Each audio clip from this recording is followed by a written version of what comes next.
Oh, I want to tell you a little bit more about the group I was in. So what happened in the group is the group turned into a mommy and me group, if you can believe it. I think there were about 8 members that we had, and we all became mothers in different ways. And so that was kind of exciting, just to learn about all the different ways that one could be a mother. We had people that became mothers through ovum and sperm donor. We had people that one woman became a mother through surrogacy. And she's an amazing woman. She's actually a storyteller. She's a very kind of a famous storyteller named Vicki Juditz, and she tells her story about going through infertility, and she has a lot of other stories too. She speaks, does her storytelling through tasty words. If you want to look her up, she's incredible, an incredible performer. And so that's how she became a mother, and she was in our group. And there were women that became mothers through in vitro. I was one of those women. And we had women that adopted. We had women that, we had one woman, we had women that became mothers through insemination, IUI. And one woman was in the group, and she had secondary infertility, which means that she conceived her first child easily, but the second child was more difficult, and she was going through different treatment cycles, and then her doctor was not available during her fertile time, and she actually ended up conceiving on her own. So that was pretty amazing.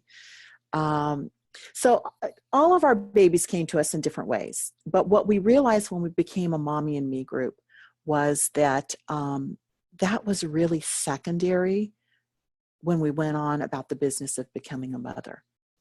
And so that was a really powerful awareness that I think I really want to share with you, is that it's really getting clear about what is your ultimate goal too. That's part of what's going to be part of your treatment plan.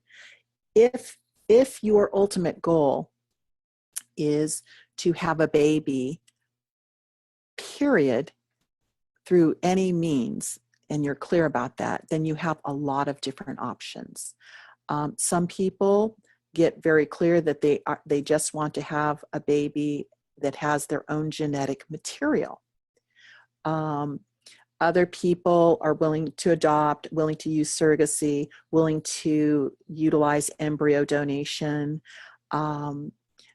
So these are all different options. And sperm donation, egg donation.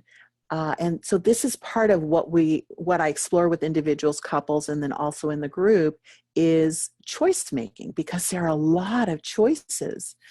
Going through this process is, it's fraught with so many choices that people don't need to decide.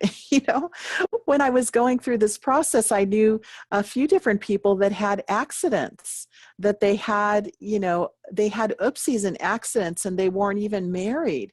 And so their process was so unconscious. And I remember hearing a story about a woman who didn't even know she was pregnant, and then she ended up giving birth on her porch. And it just was like astounding to me, like, oh my God, how could that happen? I mean, I'm going through all these infertility treatments, and I'm constantly checking my mucus and my cycle and so on. And this woman's so unconscious. So what happens is you become very aware and conscious, and you have a lot of choices to make, which is very stressful. So having that support is very, very critical as you go along the way, having other people that are informed about the choices that you have to make, and then they're also going through similar choices. So this is the value of doing, getting the therapeutic support or the consult support, is having that resource, because it's a really, really stressful time.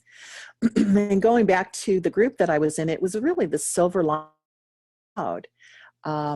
These women that I met are, to this day, the majority of them, my best friends. We went through so much together that we formed a bond. What doesn't kill you makes you stronger, and pain is very bonding. And so these women are my friends. Our children are friends. It's amazing. Our children are friends. Our husbands are friends. They're family friends. We have gone through so much together. We went through infertility, and then, like I said, the group became a mommy and me. And then we went through babyhood, toddlerhood, school-aged children, teenagers. That was fun. Sex, drugs, and rock and roll. Now we have young adults that are in college, and we are still connected. And these women and these families are some of my best and dearest. So that was a silver lining of my dark cloud. And actually, in the groups, that's really my vision for the groups. And it's so beautiful for me and so fulfilling, because that's what's happened. I've been running the groups now for 15 years, and these families, these women check in with me and just tell me, that they've talked to so-and-so, and this one's kid just graduated. And I mean, that's my vision. And that's the beauty, is that you can form these connections that will be your village as you go through all of these ages and stages. So I'm looking at the clock and I'm thinking I better start talking about sex, because I'm going to be running out of time here soon. So let's just highlight that, because I have given you some solutions and coping methods and problem solving. And so here's the thing with sex. Like the sex therapist said, I mean, this whole going through infertility is really counterintuitive to having an exciting and a spicy sex life. So the key is that one of the main keys is that you take breaks from trying to conceive a child, which seems very counterintuitive, because I know how passionate we can get about wanting to have a child. But sometimes that focus and that passion can be very, very damaging to us individually, and very damaging to our relationship. Sometimes, a lot of times going through infertility is like running a marathon, and you really do need to pace yourself. You need to take breaks. You need to take sips of water, get some sort of so that you can make it all the way through. So that's why taking breaks is really, really important. Also, too, if you have a miscarriage, I mean, physically, sometimes that can be part of this process, unfortunately. And physically, you need to take a break. And a lot of times, the doctors will support and encourage you to continue the treatment cycle and just to keep going. But I really want to encourage you to really check in with yourself and know that it's okay to take a breather and a break. And actually, one of the things that's going on right now, that for years that I talk about with my individuals, couples, and my group, is that really one of the most difficult times to go through a treatment cycle is December. And so it's really about taking a break and not cycling in December, because December is such a action-filled month, a stressful month of so many different activities and parties, and so really, really important to not have the additional pressure of going through a treatment cycle. And a lot of times, doctors' offices have times when they're shut down, and other businesses that support the fertility community are closed because of the holidays. So it's just a really good month to take a break and just focus on celebrating that feels good to you. And I'm just going to side note that a little bit further, because we are approaching the holidays. And don't worry, I'll get back to sex. So side note on the holidays, there is a saying that comes from the 12-step community that is HALT. And it stands for never get too hungry, too angry, too lonely, or too tired. And so during the holidays, it's really a recipe for all of those things. We don't necessarily regularly feed ourselves because we're very busy doing all the extra tasks that the holidays bring about to our already busy lives. And we may be hungry for other things other than food. Maybe we need some quiet time, some meditation time, and to, it's interesting. The holiday time is a time where there's a lot of anger.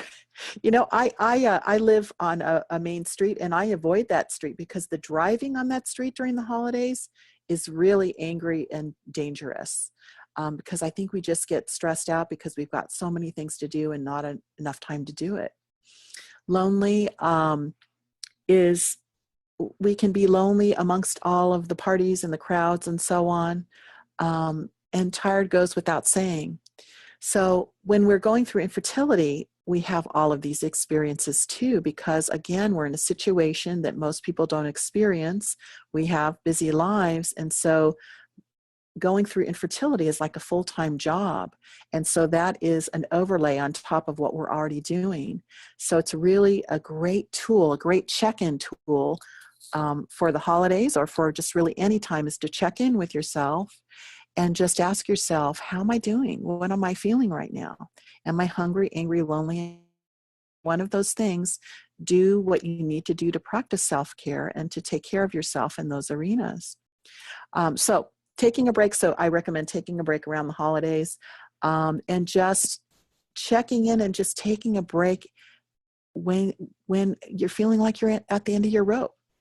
So when you take a break, this is how the sex part ties in. So when you're taking a break from a treatment cycle, it's really a good idea to completely take a break and not do anything that would result in a pregnancy. So you're going to give yourself and your husband, your partner, the month off. And you are not going to do anything sexual that would result in a possible pregnancy. Off the emotional roller coaster, and you're going to have fun.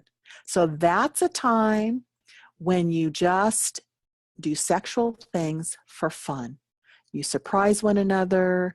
You can go to, there's amazing stores, or you can go online and get some toys and some negligees. Victoria's Secret's amazing. I love that store. So it's fun to maybe take a trip over there or go online yourself with your partner and pick some things out, some toys, some lotions, some potions, some lingerie, and just create this fun haven for yourself and reconnect with one another in a way that is not results driven, which is so counter to sexual desire.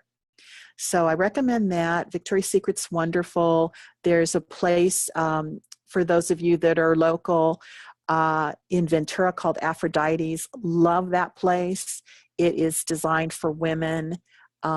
They have lingerie downstairs. You go upstairs, and that's where they have all the toys, and they'll help you, pick out what you need to enjoy sexuality for yourself with your partner. So this is what I highly recommend, is that you reconnect with yourself and you reconnect with your partner just for pleasure, just for fun, and you take a break from that emotional roller coaster of sexuality. Getting away, planning a trip, taking a bath together, just the things that you really enjoy.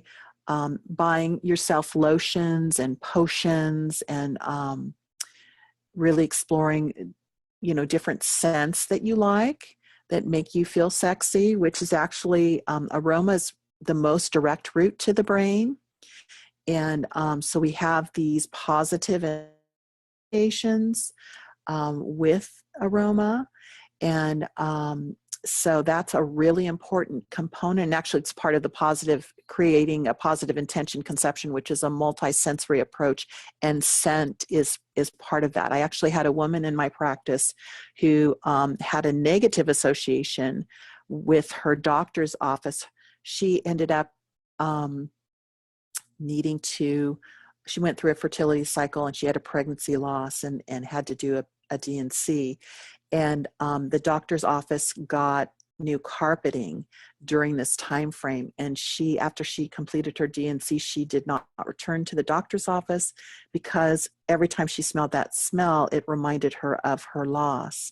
So you can see how powerful these associations are, how we couple them with positive and negative experiences. So you want to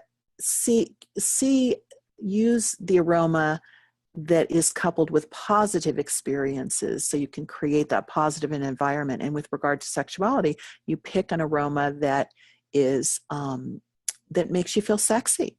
An interesting note, research has shown that women like the smell of baby powder and baby lotion. They consider that sexy. So that's really tied back to fertility. And I think men, the number one fragrance for men is vanilla. So do your own research on that, but really allow yourself that break, and really allow yourself to get into that whole sensuality experience, reconnect back with what that is for you and what that is for your partner. So I think that I've kind of given a topical overview of the different things that I wanted to talk about.